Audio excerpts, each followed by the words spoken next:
प्रिय बंधुगण आपण मानकर कौन जीवन में सर्वदा धनजनित समस्या लगी रही कि आपण मानक गृह कौन सर्वदा आर्थिक जनित समस्या लगी रोचे कि आपण करजर भार कौन बुड़ी रही कि आपण जीवन में दुख कष्टर जनित समस्या सबू कौन दूर होना कि तेबे आपण माने एही सर्वसम्मत जोगिनी एकादशी जहाँकि शनिवार दिन पड़ुअछि आपण एही शनिवार दिन पड़ुथिबा एकादशी रे एही गुजराती महा उपाय करिनियंतु। एही उपाय को करिनेबा क्षणी आपणक जीवन रे थिबा समस्त समस्यारु आपणको मुक्ति मिल जिवो। माता महालक्ष्मींकर अहेतुक अपार करुणा कृपारु आपणक जीवन रे ना हेबो केवल धनर वर्षा आपणक जीवन रे चालुथिबा तमाम समस्या आज्ञा तमाम समस्या सब किछि दूरीभूत होइताय जदि आपण माने एही शनिवार पड़ुथिबा एकादशी दिन एही गुजराती महागुप्त उपाय को करिनेउछंती एवं एही उपाय को करिनेबा क्षणी आपण माने बनिजिबे कोटिपति। प्रिय बंधुगण एही एकादशी तिथि एही एकादशी परिका तिथि रे स्वयं लक्ष्मी नारायणंकर महापूजा सबु चालुथिबो सेई पूजा यथाविधि सबुआडे चालुथिबा समय रे तापरे एही तिथिटी को विशेष रूप रे लक्ष्मी नारायणंकर पूजार्चना पई समर्पित। तेणु करी आपण माने एही गुप्त उपाय को जदि एकादशी परिका तिथि रे करिनेउछंती माता महालक्ष्मींकर तो हेतुक कृपा आपण पाई परिबे तत्सहित स्वयं नारायणंकर मध्य वरद कटाक्ष हस्त आपणक मस्तक उपरे सदा सर्वदा पाई रहिबो। तेबे दर्शक बंधु कथाटी हेउची जदि एकादशी परिका तिथि रे आपण माने किछि खास उपाय करूचंती एही खास परिका दिन रे तो निश्चिंत रूप रे आपणकर एक वर्ष पर्यंत वर्ष वर्षर तमाम धनजनित समस्या आपणकर केबे भी आसी नथाय आपणक पाखकु स्वयं माता महालक्ष्मींकर आशीर्वाद आपणक उपरे सदा सर्वदा पाई रही थाए। प्रिय बंधुगण आपण माने कोन जानिचंती एही गुजराती जहाँकि स्वयं महालक्ष्मींकर अत्यंत प्रियर वस्तुटी जदि आपण आपणक जीवन रे तमाम समस्या देई गति करूचंती धनजनित समस्या आपण सेइथरे कबलित अछंती ऋण कर्ज जनित समस्या रे आपण अत्यंत कष्टदायक जंत्रणा मान भोगतमान करूचंती अन्यान्य व्याधि आपणक शरीर को कबलित करिछि जहाँ भी किछि हेउना काहे कि XYZ समस्त समस्त समस्या आज्ञा विश्वास करंतु एही गुजराती महा उपाय को एही एकादशी शनिवार परिका अभिजित मुहूर्त दिन करिनेबा क्षणी आपणक तमाम समस्या अवश्य दूरीभूत होइथाय। एमिति किछि व्यक्ति विशेष अछंती जो माने कि सत्य कथा कहबाकू गले करजर माया जाल रे से माने पडिचंती सेमानंकु सेमानंक भाग्य मध्य साथ देउ नै। तेबे दर्शक बंधु मु आपण मानंकु एठी गोटिए कथा कहिबी आपण माने एही तंत्र शास्त्र उपाय जाकी इलायची माने गुजराती महागुप्त उपाय करि दियंतु जाकी आपणंकु आमे एही वीडियो माध्यम रे बताइबा पई जाउछु ना केवल एही जन्म आज्ञा आपणंक 7 जन्म माने जन्म जन्मांतर गरीबी मध्य अवश्य दूरीभूत होई जिवो। एहा हेउची एक सिद्ध कारीगर उपाय एवं अनुभूतिर कारीगर उपाय आज्ञा बरं एईटा मध्य आपण कुहंतु एही उपायटी करिनेबा क्षणी स्वयं माता महालक्ष्मींकर अहेतुक कृपार पात्र आपण होइबे माने माता महालक्ष्मी एते खुशी होई जिवे जे आपणक जीवन रे चलीथिबा तमाम धनजनित समस्या को मध्य अवश्य दूरीकरण करिवे जदि आपण मु बतौथिबा वीडियो माध्यम रे एई जो विधिवत आचरण नियम आपण सही हिसाब रे एई विधिटी को करूचंती तो आपण स्वयं देखिबे आपणक जीवन रे परिवर्तन हेउची कि नाही। एमितिरे भी देखिबाकू गले दर्शक बंधु एही गुजरातीर व्यवहार आमे देखिबाकू गले साधारणतः भाव रे खाद्य व्यंजन मानंकरे आमे व्यवहृत करिथाउ किंतु अपर पक्ष रे जदि आपण माने जानि नहंती ए विषय रे जदि जानिथिबे तो बहुत भलो कथा आपण तंत्र शास्त्रोक्त अनुसार एही गुजरातीर महागुप्त उपाय जदि करिनेउछंती जाकी आमे आजिर एही वीडियो माध्यम रे आपण मानंकु बताइबा पई जाउछु तो साक्षात मां महालक्ष्मींकर आशीर्वाद आपणंकु प्राप्ति हेबो। माता महालक्ष्मी को खुशी कराइबा पई किए केते कोन पूजा अर्चना करूचंती किंतु प्रायतः लोक व्यक्ति विशेष माने अछंती जो माने कि एही गुजरातीर महागुप्त उपाय को जानि नांती जदि भी जानिचंती एही महापवित्र परिका एकादशी तिथि रे करिवार महत्व भी से माने जानि नांती କଲେ କଣ ହେବ ଏବଂ ଉପାୟଟି କେମିତି କରାଯାଏ, କୋଉ ବିଧିରେ କରାଯାଏ, କୋଉ ମୁହୂର୍ତ୍ତରେ କରାଯାଏ, ଇଏ ସବୁ କିଛି ସେମାନେ ଜାଣିନାହାନ୍ତି, ଖାଲି ଉପାୟଟିକୁ ଜାଣିଛନ୍ତି। ତ ନିଶ୍ଚିନ୍ତ ରୂପରେ ଦର୍ଶକ ବନ୍ଧୁ ଆପଣମାନଙ୍କୁ ମୁଁ ଏଠି କହି ରଖିବି, ଯଦି ଆପଣମାନେ এই ଭିଡିଓଟି ଦେଖିବାକୁ ଆସିଛନ୍ତି, ଉପାୟଟିକୁ କରିବାକୁ ଇଚ୍ଛୁକ ପ୍ରକାଶ କରୁଛନ୍ତି, ଆପଣ ବି କୋଟିପତି ହେବାକୁ ଚାହୁଁଛନ୍ତି, ତ ଆପଣମାନେ ପ୍ରାରମ୍ଭରୁ ଶେଷ ପର୍ଯ୍ୟନ୍ତ এই ଭିଡିଓଟିକୁ ଦେଖନ୍ତୁ, ଯଦ୍ୱାରା କି ଆପଣ ସମସ୍ତ ଜ୍ଞାନ ସଠିକ ବିଧିବତ ଭାବରେ ଜାଣିପାରିବେ।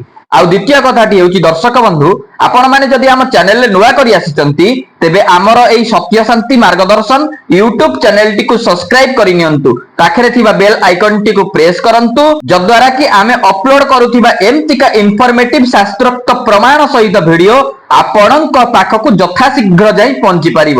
ଏବଂ ଭିଡିଓଟିକୁ ଗୋଟେ ଲାଇକ କରନ୍ତୁ, ସେୟାର କରନ୍ତୁ। ପ୍ରିୟ ବନ୍ଧୁଗଣ, এই ଇଲାଇଚି ମାନେ ଯାହାକୁ କହନ୍ତି ଗୁଜୁରାତି, ଆକୁ ଆମେ ବ୍ୟଞ୍ଜନରେ ବ୍ୟବହାର କରିଥାଉ, ତନ୍ତ୍ରୋକ୍ତ ଶାସ୍ତ୍ରରେ ତ ବ୍ୟବହାର କରିଥାଉ, ମୁଁ ଆପଣଙ୍କୁ କହିଲି। ତୃତୀୟରେ ଏଇଟାକୁ ଆମେ ପାନ ସହିତ ଯେତେବେଳେ ଖାଆନ୍ତି, ମାନେ ତାଣ୍ଡୁଳ ହଉଛି ପାନ, ଏବଂ এই ଗୁଜୁରାତିର ବ୍ୟବହାର ସେତେବେଳେ ବି ମଧ୍ୟ ହୋଇଥାଏ। ଆପଣମାନେ ଯେତେବେଳେ ଦେବତା ମାନଙ୍କୁ ମୁଖବାସ ପାନ ଦିଅନ୍ତି, এই ମୁଖବାସ ପାନରେ এই ଗୁଜୁରାତିର ବ୍ୟବହୃତ ନିଶ୍ଚିନ୍ତ ରୂପରେ ହୋଇଥାଏ, କାହିଁକି ନା ଏହା ଆମର ମୁଖକୁ ସୁବାସିତ କରିଥାଏ, ତତ୍ସହିତ ଏହା ଆମ ଶରୀରରେ ଏକ ନୂତନ ଊର୍ଜା ମଧ୍ୟ ସୃଷ୍ଟି କରିଥାଏ।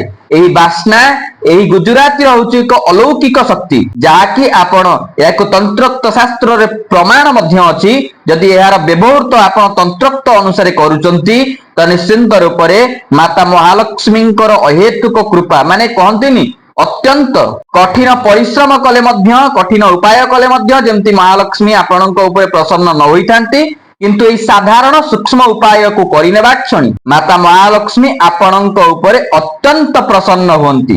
ଏମିତିରେ ମଧ୍ୟ ଆଉ ଗୋଟେ ବହୁତ ମହତ୍ୱପୂର୍ଣ୍ଣ କଥାଟିଏ ଦର୍ଶକ ବନ୍ଧୁ ମୁଁ ଆପଣଙ୍କୁ କହୁଛି, এই ଗୁଜୁରାତି ଯାହାକୁ ଇଲାଇଚି କହନ୍ତି, ଆପଣମାନେ ଜାଣିପାରୁଥିବେ କି ନାହିଁ ଗୁଜୁରାତି କଥା ମୁଁ କହୁଛି, କାହିଁକି ନା ବହୁତ ଲୋକ ଇଲାଇଚି କହନ୍ତି, ସେଇଥିପାଇଁ ମୁଁ ଆପଣଙ୍କୁ ଇଲାଇଚି କହୁଛି। ଏଇଟା ହଉଛି ପ୍ରକୃତରେ ଆକ୍ଷରିକ ଓଡିଆ ଶବ୍ଦଟି ହେଉଛି ଗୁଜୁରାତି। ତ এই ଗୁଜୁରାତିକୁ ଶୁକ୍ର ଗ୍ରହଙ୍କର କାରକ ବୋଲି କୁହାଯାଇଥାଏ, ଆପଣମାନେ ଜାଣିଛନ୍ତି? এই କଥାଟିକୁ ଆପଣ ବୁଝିବାକୁ ଚେଷ୍ଟା କରନ୍ତୁ। ଶୁକ୍ର ଗ୍ରହଙ୍କର କାରକ ହଉଛନ୍ତି এই ଗୁଜୁରାତି।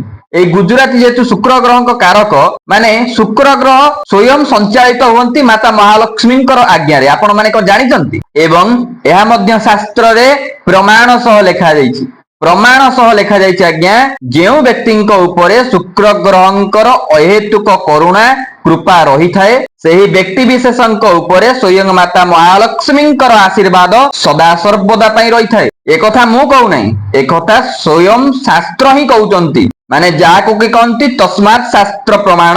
କିଛି ବ୍ୟକ୍ତି ଅଛନ୍ତି ଯୋଉମାନେ କି ଶାସ୍ତ୍ରୋକ୍ତ ପ୍ରମାଣକୁ ମାନନ୍ତି ନାହିଁ, ସେଥିପାଇଁ ଶାସ୍ତ୍ର ମଧ୍ୟ ଆଉ ଗୋଟେ କଥା କହିଛି, ଶାସ୍ତ୍ରସ୍ୟ ଅବମାନନା କ୍ଷାପକ ଭବତି, ମାନେ ଶାସ୍ତ୍ରର ଅନାଦର ଅତ୍ୟନ୍ତ ଭୟଙ୍କର ସ୍ଥିତି ଆଣେ। ଆଉ ଯେ ଶାସ୍ତ୍ରୋକ୍ତ ପ୍ରମାଣ ଅନୁସାରେ ଚାଲେ, ତା ଜୀବନରେ ଚାର ଚାନ୍ଦ ଲାଗିଯାଏ ଆଜ୍ଞା, ସ୍ୱୟଂ ମାତା ମହାଲକ୍ଷ୍ମୀଙ୍କ କୃପାରୁ।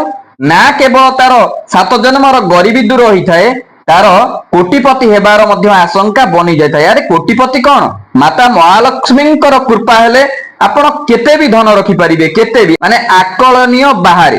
ଖାଲି କଣ ଧନ ଆପଣଙ୍କୁ ପଳେଇ ଆସିବ କି? ଆପଣଙ୍କୁ ସେମିତିକା କର୍ମ କ୍ଷେତ୍ରରେ ନିଯୁକ୍ତି ମିଳିବ, ବା ସେମିତିକା କର୍ମ ଆପଣଙ୍କୁ ମିଳିବ ଯଦ୍ୱାରା କି ଆପଣ ମାନେ ଅଧିକରୁ ଅଧିକତର ଧନ ସଞ୍ଚୟ କରିବାକୁ ଲାଗିବେ। ତନ୍ତ୍ରୋକ୍ତ ଶାସ୍ତ୍ରରେ ଏହି ଉପାୟ ଉପରେ ଲେଖାଯାଇଛି, ଯେଉଁ ବ୍ୟକ୍ତି ବିଶେଷ ବିଧିବତ ଆଚରଣ କରିକି এই ଉପାୟଟିକୁ এই ଏକାଦଶୀ ଦିନ ଏମିତିକା ପବିତ୍ର ତିଥିରେ କରି ନେଉଛନ୍ତି, ତ ନିଶ୍ଚିନ୍ତ ରୂପରେ ତାଙ୍କର ତମାମ ଧନ ଜନିତ ସମସ୍ୟା ଅବଶ୍ୟ ଦୂରୀଭୂତ ହୋଇଥାଏ। ଆଉ ଅନେକ ପ୍ରକାର ଉପାୟ ଅଛି, କିନ୍ତୁ ତନ୍ମଧ୍ୟରୁ ଏହି ଗୁଜୁରାତିର ଉପାୟ ହଉଛି ଅନ୍ୟତମ। ଏହା ମଧ୍ୟ ମାନା ଯାଇଥାଏ ଦର୍ଶକ ବନ୍ଧୁ, ଏହି ଇଲାଇଚିର ମହାଗୁପ୍ତ ଉପାୟ ଜଣେ ବ୍ୟକ୍ତି ବିଶେଷଙ୍କର ଭାଗ୍ୟକୁ ମଧ୍ୟ ବଦଳାଇ ଦେଇପାରେ। ଆପଣଙ୍କୁ ପ୍ରମାଣ ଦରକାର ନା? ଠିକ ଅଛି, ମୁଁ ବର୍ତ୍ତମାନ ପ୍ରମାଣ ଦଉଛି, ମାନେ ତନ୍ତ୍ରୋକ୍ତ ଶାସ୍ତ୍ର ହେଉ, ବେଦୋକ୍ତ ହେଉ, ମାନେ ଆପଣ ଯେକୌଣସି ଶାସ୍ତ୍ର ଉପନିଷଦ ଖୋଲିବେ, ଇଲାଇଚି ମାନେ ଏଇ ଗୁଜୁରାତି ଉପରେ ଅନେକ କଥା ଲେଖାଯାଇଛି ଆଜ୍ଞା। ତେବେ ଶୁଣନ୍ତୁ, ମୁଁ ଗୋଟିଏ ପ୍ରମାଣ ଦଉଛି। ଲେଖାଯାଇଛି ସ୍ପଷ୍ଟ ରୂପରେ ଦର୍ଶକ ବନ୍ଧୁ, ଏଲାତୁ ମଧୁରା ସୀତା ଲଗ୍ଭି ଶ୍ୱାସାଙ୍ଗ ଦାହଜି କଫର ଛର୍ଦ ନୀଳାନ ହନ୍ତି ମୁଖ ଶୋଷ ବିଶୋଧନି। ଏହା ସ୍ୱତନ୍ତ୍ର ରୂପରେ ଶାସ୍ତ୍ରରେ ଲେଖାଯାଇଅଛି, ସଂସ୍କୃତ ଶ୍ଲୋକ ମାଧ୍ୟମରେ ଆଜ୍ଞା। ପ୍ରିୟ ବନ୍ଧୁଗଣ, ଏଇ ଗୁଜୁରାତି ବାବଦରେ ଗୋଟିଏ ଶ୍ଲୋକ ତ ମାନେ ଆପଣଙ୍କୁ ପ୍ରମାଣ ସହିତ ଦେଲି, ଆଉ ଗୋଟେ ଶ୍ଲୋକ ମଧ୍ୟ ଲେଖାଯାଇଛି, ଆପଣ ଟିକେ ଧୈର୍ଯ୍ୟ ଧରି ଶୁଣନ୍ତୁ ସେ ମହାଗୁପ୍ତ ଉପାୟ ବି ମଧ୍ୟ ଆପଣଙ୍କୁ କହିବି ଯାହାକି ଆପଣଙ୍କୁ କରିବ କୋଟିପତି। କଣ ଲେଖାଯାଇଛି ଶ୍ଲୋକଟି?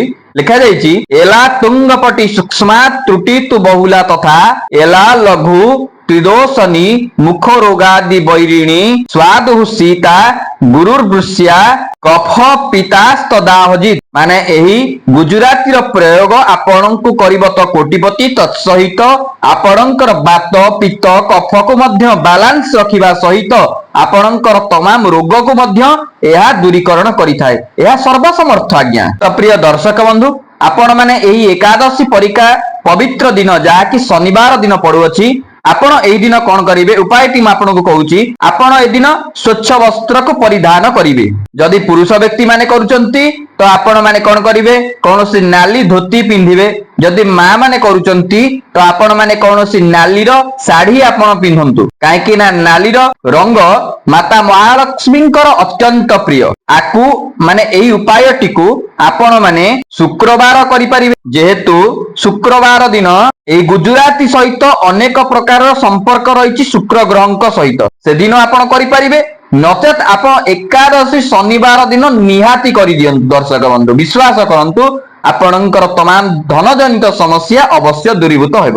ତେବେ ଆପଣ ମାନେ କଣ କରିବେ? ନୂତନ ବସ୍ତ୍ର ପିନ୍ଧିବେ। ନୂତନ ବସ୍ତ୍ର ନାଲି ରଙ୍ଗର ହେଇଥିବା ଆବଶ୍ୟକ। ତ ଆପଣ ଦର୍ଶକ ବନ୍ଧୁ ନାଲି ରଙ୍ଗର ବସ୍ତ୍ରକୁ ପରିଧାନ କରିସାରିଲା ପରେ ଆପଣଙ୍କ ଗୃହ ମନ୍ଦିରରେ ଥିବା ମାତା ମହାଲକ୍ଷ୍ମୀଙ୍କର ଫଟୋ ତ ଯାହା ବି ହେଲେ ଥିବ। ଯଦି ନାହିଁ ଲକ୍ଷ୍ମୀ ନାରାୟଣ ତ ନିଶ୍ଚିନ୍ତ ରୂପରେ ଥିବେ। ତାଙ୍କ ସମ୍ମୁଖ ଭାଗରେ ଆପଣ ଯାଇକି ବସି ଯାଆନ୍ତୁ। ଆସନ ପକେଇକି ବସିବେ ଏବଂ ଗୋଟିଏ ଦୀପ ଜଳାନ୍ତୁ। କିଛି ବ୍ୟକ୍ତି ଅଛନ୍ତି ତୈଳ ପୂର୍ଣ୍ଣ ଦୀପ ଲଗେଇବେ ନାହିଁ, ଆପଣ ଘୃତ ପୂର୍ଣ୍ଣ ମାନେ ଘିଅ ପୂର୍ଣ୍ଣ ଦୀପକୁ ଆପଣ ଲଗାନ୍ତୁ। ଘିଅ ଦୀପ ଦିନ ଲଗେଇବେ ଏବଂ ଆପଣଙ୍କର ଦକ୍ଷିଣ ହସ୍ତ ଡାହାଣ ହାତରେ ଆପଣ ମାନେ ଗୋଟିଏ ଅତ୍ୟନ୍ତ ସୁନ୍ଦର ଦେଖାଯାଉଥିବା ଇଲାଇଚି ମାନେ ଗୁଜୁରାତିକୁ ଆପଣଙ୍କ ହସ୍ତରେ ଧରନ୍ତୁ ଏବଂ ଆପଣ ମାନେ ମାତା ମହାଲକ୍ଷ୍ମୀଙ୍କର ସେଇ ବୀଜ ମନ୍ତ୍ର ଯାହାକି ମୂଳ ମନ୍ତ୍ରକୁ ମନେ ମନେ ସ୍ମରଣ କରନ୍ତୁ। ଯେଉଁ ମନ୍ତ୍ର କି ଆମେ ଆପଣଙ୍କୁ ଏଇ ଭିଡିଓ ମାଧ୍ୟମରେ ବତଉଛୁ ସେଇ ମନ୍ତ୍ରକୁ ଧ୍ୟାନ ପୂର୍ବକ ଶୁଣନ୍ତୁ। ତ ପ୍ରିୟ ଦର୍ଶକ ବନ୍ଧୁ, ସେଇ ମନ୍ତ୍ରଟି ହେଉଛି ଓମ୍ ହ୍ରିଂ ଶ୍ରୀଂ ମହାଲକ୍ଷ୍ମୀଭ୍ୟୋ ନମଃ। ଆଉ ଥରେ କହୁଛି ଓମ୍ ହ୍ରିଂ ଶ୍ରୀଂ ମହାଲକ୍ଷ୍ମୀଭ୍ୟୋ ନମଃ। ଭ୍ୟୋ ନମଃ ଆର ଅର୍ଥ ହଉଛି ଅଷ୍ଟଲକ୍ଷ୍ମୀଙ୍କୁ। ଭ୍ୟୋ ମାନେ ବହୁ ବଚନ ହେଇଗଲା। ଅଷ୍ଟ ମହାଲକ୍ଷ୍ମୀଙ୍କୁ ଆପଣ ଚିନ୍ତନ କରୁଛନ୍ତି। ମୁଁ ଆପଣଙ୍କୁ ହୁଏତ ଆପଣଙ୍କର କହିବାରେ ଟିକେ ଭୁଲ ହେଇପାରେ, ତ ଆପଣ ମାନେ ଆଦୌ ବି ଚିନ୍ତା କରନ୍ତୁ ନାହିଁ। ମୁଁ ଏଇ ସ୍କ୍ରିନ ଉପରେ ସେ ମନ୍ତ୍ରଟି ଦେଇ ଦେଇଥିବି, ସେଇ ମନ୍ତ୍ରଟିକୁ ଆପଣ ଦେଖିପାରୁଥିବେ ମଧ୍ୟ। ସେଇ ମନ୍ତ୍ରଟି ଆପଣ ଉଚ୍ଚାରଣ କରିବେ ଗୋଟିଏ ଗୁଜୁରାତିକୁ ଆପଣ ଦକ୍ଷିଣ ହସ୍ତରେ ଧରିକି। ଏହି ବୀଜ ମନ୍ତ୍ରର ଜପକୁ ଆପଣ ମାନେ 21 ଥର କେବଳ କରିବାକୁ ପଡିବ। ଟିକେ ଧ୍ୟାନ ଦେଇକି କରନ୍ତୁ, ନିଷ୍ଠା ପୂର୍ବକ ଭାବରେ କରନ୍ତୁ। ଯଦି ଆପଣଙ୍କର କିଛି ବଡ କରିବାର ଅଛି ତ ଆପଣ ମାନେ ସେ ସମୟରେ ସମ୍ପୂର୍ଣ୍ଣ ସବୁ କିଛି ଭୁଲି ଯାଆନ୍ତୁ।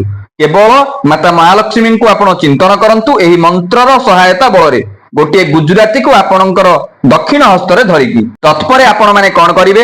ସେହି ଇଲାଇଚି ସମ୍ପୂର୍ଣ୍ଣ ରୂପରେ ଆପଣ ଏଇ ଉପାୟ ଏଇ ବିଧିରେ କରିସାରିଲା ପରେ ଆପଣ ଆପଣଙ୍କର ତେଜୋରୀ ହେଉ କିମ୍ବା ପର୍ସ ହେଉ କିମ୍ବା କୌଣସି ବକ୍ସ ଯଦି ଆପଣ ସେଠି ଧନ ଯୋଉଠି ରଖୁଥିବେ ସେମିତିକା ସ୍ଥାନରେ ଆପଣ ସେଇ ଗୁଜୁରାତିକୁ ଆପଣ ସମ୍ପୂର୍ଣ୍ଣ ରୂପରେ ରଖିଦିଅନ୍ତୁ। ବିଶ୍ୱାସ କରନ୍ତୁ ଦର୍ଶକ ବନ୍ଧୁ, ଏଉଠୁ ଆପଣ ଦେଖିବେ ଆପଣଙ୍କର ଖର୍ଚ୍ଚ କମିବା ସମ୍ପୂର୍ଣ୍ଣ ରୂପରେ କମିଯିବ। ମାନେ ଅନାବଶ୍ୟକ ଯୋଉ ଖର୍ଚ୍ଚ ଆପଣଙ୍କର ହେଇଯାଉଥିଲା, ଆପଣଙ୍କର ନାନାବିଧ ଆର୍ଥିକ ତଙ୍ଗିମାନ ଦେଖାଯାଉଥିଲା, ମାନେ ଆୟ କରୁଥିଲେ ଗୋଟିଏ ଯେତିକି ଆୟ କରୁଥିଲେ ତାର ଦ୍ୱିଗୁଣା ତିନିଗୁଣା ଆକାରରେ ଆପଣଙ୍କର ବ୍ୟୟ ହେଇଯାଉଥିଲା, ଯୋଉଟା କି ଆପଣ ବର୍ତ୍ତମାନ ସେ କଥା ନେଇ ଡିପ୍ରେସନ ଅଛନ୍ତି। ଛାଡନ୍ତୁ, ସେ ଯାହା ହେଇଗଲା ହେଇଗଲା, ସେ କଥା ମଧ୍ୟ ଆପଣ ଭାବନ୍ତୁ ନାହିଁ। ବର୍ତ୍ତମାନଠୁ ନୂଆ କରି ବଞ୍ଚିବା ଆବଶ୍ୟକ। ଆଉ ଆପଣ ବଞ୍ଚନ୍ତୁ ମଧ୍ୟ ନୂଆ କରି। କାହିଁକି ନା ମୁଁ ଆପଣଙ୍କୁ ଏଇ ଯୋଉ ଉପାୟଟି କହୁଛି ଇଏ ସାଧାରଣ ଉପାୟ ନୁହେଁ, ଏହା ସମ୍ପୂର୍ଣ୍ଣ ତନ୍ତ୍ରୋକ୍ତ ଶାସ୍ତ୍ର ସହିତ ଜଡିତ। ଯେଉଁମାନେ ସବୁ କିଛି ହରାଇଥାନ୍ତି ଏଇଟା ହଉଛି ତାଙ୍କ ନିମିତ୍ତ ଶେଷ ଉପାୟ, ଯାହାକି ମାତା ମହାଲକ୍ଷ୍ମୀଙ୍କୁ ପ୍ରସନ୍ନ କରିଥାଏ ଏଇ ଉପାୟଟି। ଏତିକି ଖାଲି ଆପଣ ମାନଙ୍କୁ କହୁଛି ଦର୍ଶକ ବନ୍ଧୁ, ଏଇ ଯୋଉ ମନ୍ତ୍ରଟି ମୁଁ କହିଲି ସେ ମନ୍ତ୍ରଟିକୁ ଆପଣ ଅତ୍ୟନ୍ତ ସ୍ପଷ୍ଟ ରୂପରେ ଉଚ୍ଚାରଣ କରନ୍ତୁ। ବଡ ପାଟିରେ ଉଚ୍ଚାରଣ କରିବା ଦରକାର ନାହିଁ। ମୁଁ ଯେମିତି ଆପଣଙ୍କୁ କହୁଛି ଧୀରେ ଧୀରେ ଆପଣ ଏଇ ମନ୍ତ୍ରକୁ ଉଚ୍ଚାରଣ କରନ୍ତୁ। ଦେଖିବେ ଦର୍ଶକ ବନ୍ଧୁ 21 ଥର ଉଚ୍ଚାରଣ କରିବେ। ଆଉ ସେ ସମୟରେ ଆପଣଙ୍କୁ ଯିଏ ଡାକିଲେ ମଧ୍ୟ XYZ ଆପଣଙ୍କୁ ଅତ୍ୟନ୍ତ ନିଜସ୍ୱ ବ୍ୟକ୍ତି ଯିଏ ଡାକିଲେ ମଧ୍ୟ ଆପଣ କାହାଙ୍କ କଥା ଶୁଣିବେ ନାହିଁ। ମନ୍ତ୍ର ପୂର୍ଣ୍ଣ ହୋଇସାରିଲା ପରେ ଆପଣ ସ୍ୱୟଂ ଲକ୍ଷ୍ମୀ ନାରାୟଣଙ୍କୁ ସାଷ୍ଟାଙ୍ଗ ଦଣ୍ଡବତ କରିବେ। ତତ୍ପରେ ଆପଣ ସେଇ ଗୁଜୁରାତିକୁ ନେଇ ଆପଣଙ୍କର ଯେକୌଣସି ଧନକୁ ସଞ୍ଚୟ କରୁଛନ୍ତି ଯୋଉ ଜାଗାରେ ଆପଣ ସେଇଠି ନେଇ ଥୋଇବେ। ଦେଖିବେ ଆପଣଙ୍କର ତମାମ ଧନ ଜନିତ ସମସ୍ୟା ଦୂର ହେବ ଏବଂ ମାତା ମହାଲକ୍ଷ୍ମୀଙ୍କର ଅହେତୁକ କରୁଣା କୃପା କଟାକ୍ଷର ଦୃଷ୍ଟି ଆପଣଙ୍କ ଉପରେ ଏବଂ ଆପଣଙ୍କ ପରିବାର ବର୍ଗଙ୍କ ସଦସ୍ୟଙ୍କ ଉପରେ ସଦା ସର୍ବଦା ପାଇଁ ରହିବ। ଏହା ହେଉଛି ଏକ ପରୀକ୍ଷିତ ଉପାୟ ଯାହାକି ଆମେ କରିଛୁ, ଆପଣ ବି ମଧ୍ୟ କରନ୍ତୁ ଏବଂ ଉପାୟର ଫାଇଦାଟିକୁ ଆପଣ ଉଠାନ୍ତୁ। ଦର୍ଶକ ବନ୍ଧୁ, ଯିବା ପୂର୍ବରୁ ଆପଣ ମାନଙ୍କୁ ଏତିକି ଖାଲି ରିକ୍ୱେଷ୍ଟ କରିବି, ଆମେ ଯାହା କହୁଛୁ ଶାସ୍ତ୍ରୋକ୍ତ ପ୍ରମାଣ ସହିତ ଭିଡିଓ। ଆପଣ ମାନେ ଆମ ଚ୍ୟାନେଲରେ ଯଦି ନୂଆ କରି ଆସିଛନ୍ତି ତେବେ ଏତିକି କରନ୍ତୁ, ଚ୍ୟାନେଲକୁ ସବସ୍କ୍ରାଇବ କରି ନିଅନ୍ତୁ, ଆପଣଙ୍କର ହିଁ ଫାଇଦା ହେବ ଏବଂ ଆପଣ ମାନେ ଏମିତିକା ଭିଡିଓ ସବୁ ପାଇପାରିବେ। ଭିଡିଓଟିକୁ ଗୋଟେ ଲାଇକ୍ କରନ୍ତୁ, ସେୟାର କରନ୍ତୁ, କମେଣ୍ଟ ବକ୍ସରେ ଜୟ ମାତା ମହାଲକ୍ଷ୍ମୀ ଅବଶ୍ୟ ଲେଖି ଦିଅନ୍ତୁ। ଜୟ ଜଗନ୍ନାଥ, ଜୟ ମାତା ମହାଲକ୍ଷ୍ମୀ।